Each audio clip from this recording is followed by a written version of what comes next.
संविधान दिवस पर आयोजित आज के इस समारोह में मंच पर उपस्थित उत्तर प्रदेश सरकार में मंत्रिमंडल के मेरे वरिष्ठ सहयोगी उप मुख्यमंत्री द्वय श्री केशव प्रसाद मौर्य जी, श्री ब्रजेश पाठक जी, संसदीय कार्य और वित्त विभाग के मंत्री श्री सुरेश कुमार खन्ना जी, वरिष्ठ मंत्री श्री सूर्य प्रताप शाही जी, श्री धर्मपाल सिंह जी, मंत्रिमंडल के मेरे अन्य सहयोगीगण, मंच पर उपस्थित और पूरे सभागार में उपस्थित हमारे सभी अन्य सम्मानित जनप्रतिनिधिगण, वरिष्ठ प्रशासनिक अधिकारीगण,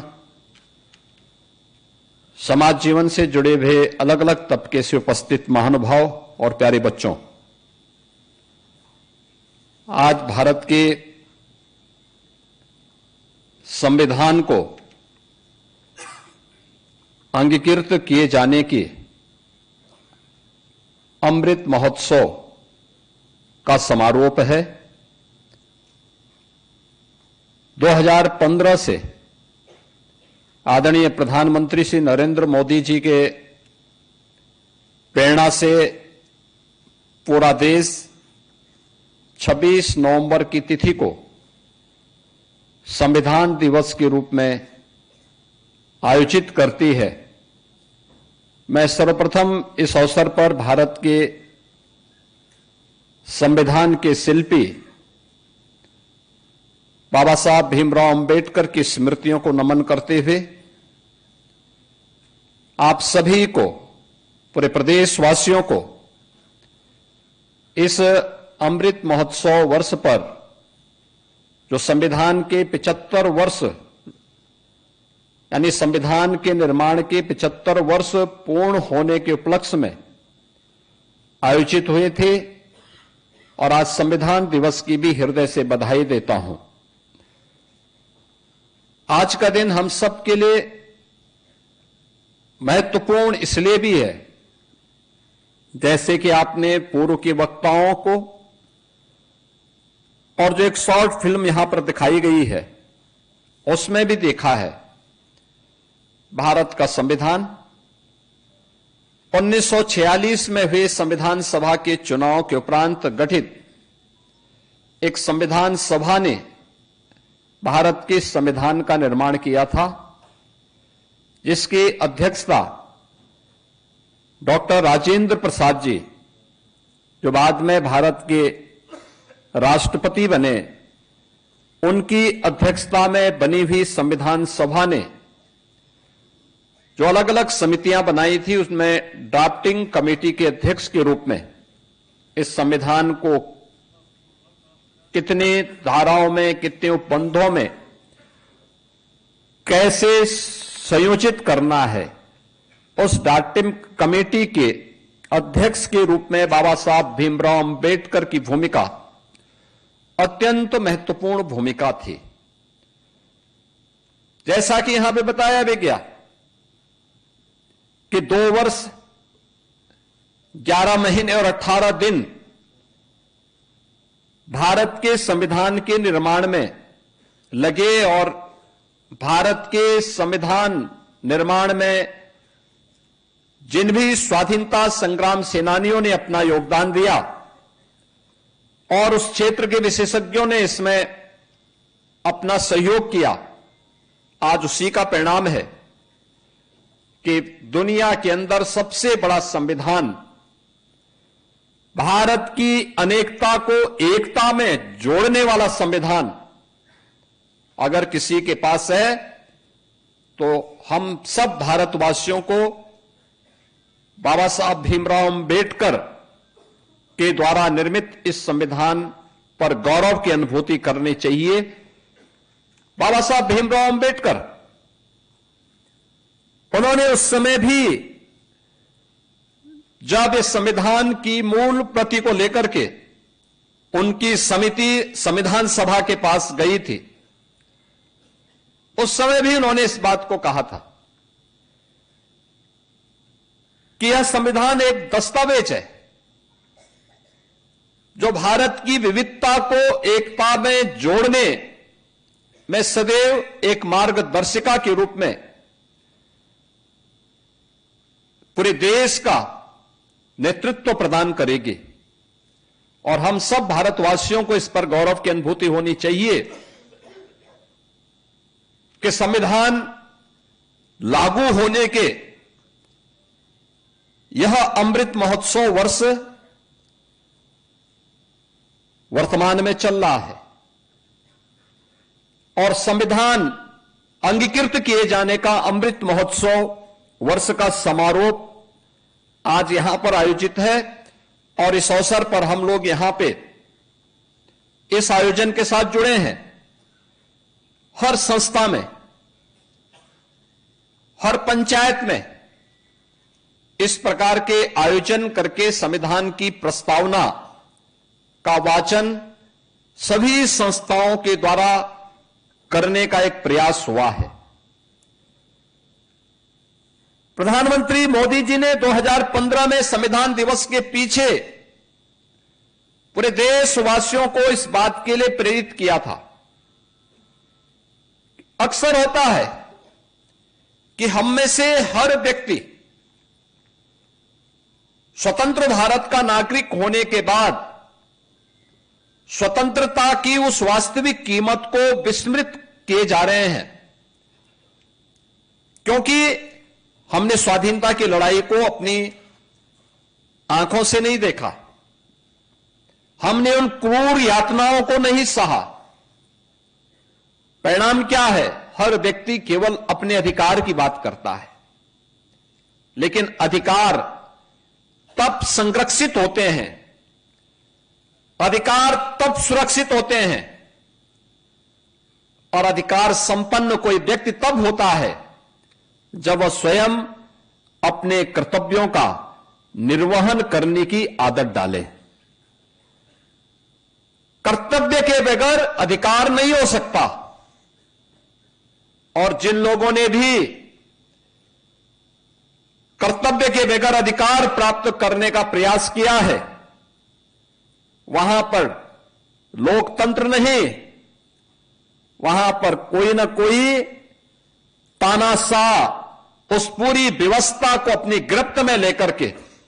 वहां के आम नागरिकों के मौलिक अधिकारों को रौंदता हुआ दिखाई देता है। लेकिन भारत इस मामले में सौभाग्यशाली है कि भारत ने अपने संविधान को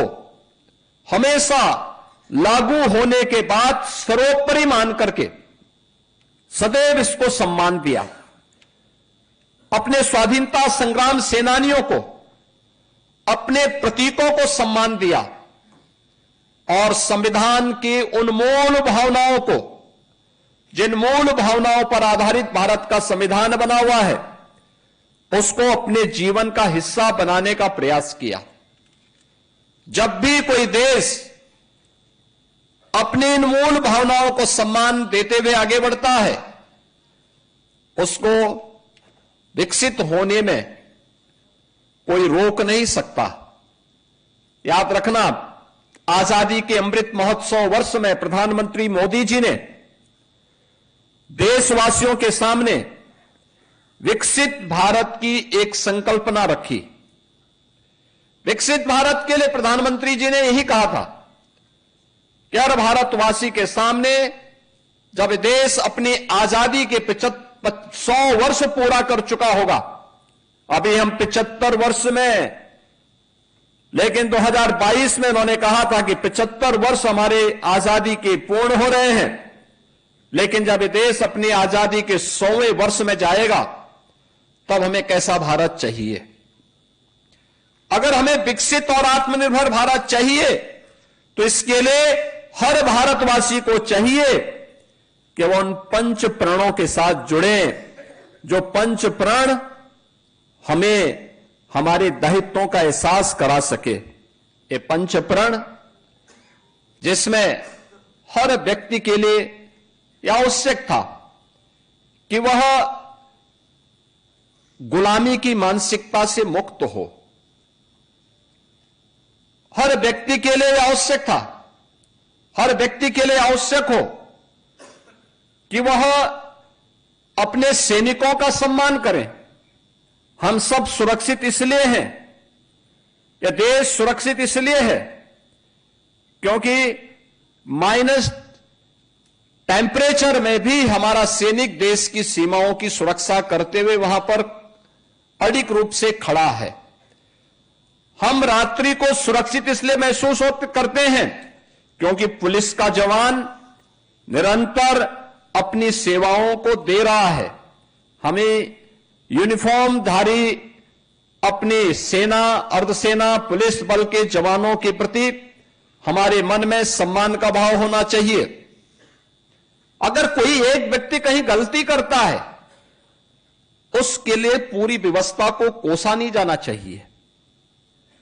गलती का परिमार्जन करने का अवसर उन्हें देना चाहिए, और अगर कोई तब भी बार बार गलती करता है तो उसका परिमार्जन का अवसर उन्हें देते हुए उन्हें इस पर प्रभावी कदम उठाने के लिए कहना चाहिए। लेकिन हम उसके लिए पूरे सिस्टम को दोषी नहीं ठहरा सकते। अक्सर होता क्या है, हम लोग इन चीजों के लिए लोगों को कोसते हैं। अक्सर होता है कि अपने स्वयं के स्वार्थ के लिए हम लोग सामाजिक विद्वेष की खाई को चौड़ा करने का प्रयास करते हैं। एकता और एकात्मता के लिए जो प्रयास होने चाहिए, जो हमारा दायित्व भी होना चाहिए, यह हमारी एक नैतिक संवैधानिक दायित्व भी है और राष्ट्रीय दायित्व भी कि हम समाज की एकता और एकात्मता के लिए कार्य करें। यह भी उन पंच प्रण का हिस्सा होना चाहिए। हम अपनी विरासत का सम्मान करें। विरासत का सम्मान, भारत जैसे प्राचीन देश में हमारे पास एक भारी विरासत है। अगर हम भारत के संविधान का अपमान करते हैं तो यह अपमान बाबा साहब भीमराव अंबेडकर का अपमान है, भारत के स्वाधीनता संग्राम सेनानियों और बलिदानियों का अपमान है, उन गरीबों का अपमान है जिन गरीबों ने भारत के संविधान की ताकत के बल पर अपना लोकतांत्रिक अधिकार पाया है। उस आधी आबादी का अपमान है जिस आधी आबादी को भारत के संविधान ने पहले आम चुनाव के अंदर ही मत देने का अधिकार प्रदान कर दिया था। दुनिया के अंदर ऐसा नहीं था। दुनिया के अंदर आधुनिक लोकतंत्र का उद्घोषणा करने वाले तमाम देशों में जब आप लोकतंत्र की बात करते हैं, मताधिकार की बात करते हैं, तो दुनिया के अंदर आधुनिक लोकतंत्रवादी उन्होंने अपने कुछ ही तबके को मत देने का अधिकार दिया था। दुनिया के तमाम बड़े देशों में जो आधुनिक लोकतंत्र पर अपना दावा करते हैं और उसका ठेकेदार बनकर के घूमते हैं, वे लोग अपने यहां आधी आबादी यानी महिलाओं को मत उन्होंने देने का अधिकार बहुत बाद में दिया। लेकिन भारत ने पहले दिन से ही हर वयस्क मतदाता को, अगर वह भारत का नागरिक है, किसी भी जाति का है, किसी भी क्षेत्र का है, किसी भी मत और मजहब को मानने वाला है, उसकी उपासना विधि कुछ भी है, अगर वह भारत का नागरिक है तो वयस्क मतदाता को मत देने का अधिकार भारत के संविधान ने भारत के प्रत्येक नागरिक को प्रदान किया। भारत के अंदर बिना भेदभाव के संविधान लागू होने के साथ ही सामाजिक रूप से अस्पृश्य कहे जाने वाले दलित समाज के लिए, जनजातीय समाज के लिए आरक्षण की व्यवस्था भी भारत के संविधान ने दी और उनको यह अधिकार समाज की मुख्य धारा के साथ जोड़ने और सामाजिक समता के निर्माण में उनकी भूमिका का निर्वहन किया जा सके, इस दृष्टि से एक बड़ा क्रांतिकारी अभियान ये भारत के संविधान ने भारत के प्रत्येक अनुसूचित जाति जनजाति के नागरिक को प्रदान किया और भारत के संविधान के प्रति ही उन भावनाओं को आगे बढ़ाने के लिए आज नया भारत उस दिशा में तेजी के साथ आगे बढ़ा है। कर्तव्यों के निर्वहन की बात, उसमें नागरिक कर्तव्य वहीं पे आता है, यानी विरासत का सम्मान से लेकर के गुलामी की मानसिकता को समाप्त करना, सैनिकों का और वर्दीधारी फोर्स का सम्मान देने के साथ ही सामाजिक एकता और समता के लिए कार्य करने के साथ ही नागरिक कर्तव्य हमारे लिए उतना ही महत्वपूर्ण है। हम जिस क्षेत्र में काम कर रहे हैं, एक छात्र अगर ईमानदारी के साथ अपने छात्र के कर्तव्य का निर्वहन करता है तो मान करके चलिए कि वो भारत के संविधान को सम्मान कर रहा है। अगर एक शिक्षक ईमानदारी से अपने कर्तव्यों का निर्वहन करते हुए अपने उत्तरदायित्वों को पूर्ण कर रहा है, इसका मतलब वह भारत के संविधान का सम्मान कर रहा है। एक व्यापारी ईमानदारी के साथ अपने व्यापार कार्य को संपन्न कर रहा है तो ये मान करके चलिए कि वह भारत के संविधान को सम्मान दे रहा है। अगर एक शासकीय सेवा में कार्य करने वाला कोई कार्मिक ईमानदारी के साथ अपने उत्तरदायित्वों का निर्वहन कर रहा है तो यह मान करके चलिए कि अपने नागरिक कर्तव्यों का ईमानदारी पूर्वक निर्वहन करते हुए भारत के संविधान के प्रति अपनी सच्ची निष्ठा का ईमानदारी पूर्वक निर्वहन भी कर रहा है। लेकिन अगर कोई व्यक्ति, चाहे वह किसी भी पद पर है, अगर वह ईमानदारी के साथ अपने उत्तरदायित्वों का निर्वहन नहीं कर रहा है तो इसका मतलब वह भारत के संविधान का अनादर कर रहा है, वह भारत के स्वाधीनता संग्राम सेनानियों का निरादर कर रहा है। अगर वह भारत की विरासत का अपमान करता है तो यह केवल विरासत का अपमान नहीं बल्कि यह भारत के स्वाधीनता संग्राम सेनानियों, उन हुतात्माओं, बलिदानियों का भी अपमान है जिन्होंने अपना सर्वस्व न्यौछावर देश की आजादी के लिए किया था। अगर वह एक यूनिफॉर्मधारी फोर्स का अपमान कर रहा है, उनके विरुद्ध टिप्पणी कर रहा है तो यह अपमान भारत के संविधान का भी अपमान है, यह भारत के स्वाधीनता संग्राम सेनानियों का भी अपमान है, यह भारत की व्यवस्था का भी अपमान है। अगर वह व्यक्ति गुलामी की मानसिकता को धारण करने के लिए भारत के नागरिकों को बाध्य कर रहा है या किसी भी तबके को उस मानसिकता के साथ संचालित करने का प्रयास कर रहा है तो मान करके चलिए कि वह भारत का अपमान कर रहा है, भारत की स्वाधीनता संग्राम सेनानियों, भारत के नागरिकों का अपमान कर रहा है। अगर समाज में जाति के नाम पे, क्षेत्र के नाम पे, भाषा के नाम पे विद्वेष की खाई को चौड़ा करके अराजकता और अव्यवस्था पैदा करने का प्रयास कर रहा है तो ये मान करके चलिए कि वह भारत का अपमान कर रहा है, भारत की उस एक बार फिर से उन स्थितियों की ओर ले जाने का प्रयास कर रहा है जो भारत को कमजोर कर रहा है। यह भारत के संविधानविदों का, भारत के संविधान निर्माताओं का अपमान है, बाबा साहब भीमराव अंबेडकर का अपमान है। और जब हम अपने कर्तव्यों का ईमानदारी पूर्वक निर्वहन नहीं करते तो यह भी एक प्रकार से संविधान निर्माताओं का अपमान है। जब एक छात्र ईमानदारी से अपना पाठ समय पे पूरा नहीं करता तो अपने उन महापुरुषों का अपमान कर रहा है। जब एक शिक्षक ईमानदारी से अपने छात्र को संस्कारित नहीं कर पा रहा है तो मान करके चलिए कि वह बाबा साहब भीमराव अंबेडकर और संविधान निर्माताओं का अपमान कर रहा है। जब एक सरकारी कार्मिक अपने पत्रावली का समय से निस्तारण नहीं करता है, ये मान करके चलिए कि वह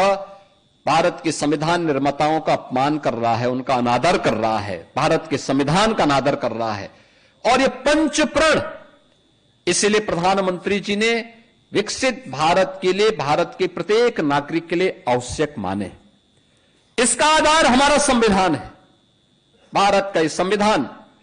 भारत के संविधान की वो मूल प्रति, उस संविधान की मूल प्रति को जिसे 26 नवंबर 1949 को बाबा साहब भीमराव अंबेडकर की नेतृत्व की ड्राफ्टिंग कमेटी ने संविधान सभा को सौंपा था, उस प्रति को अगर आप देखेंगे,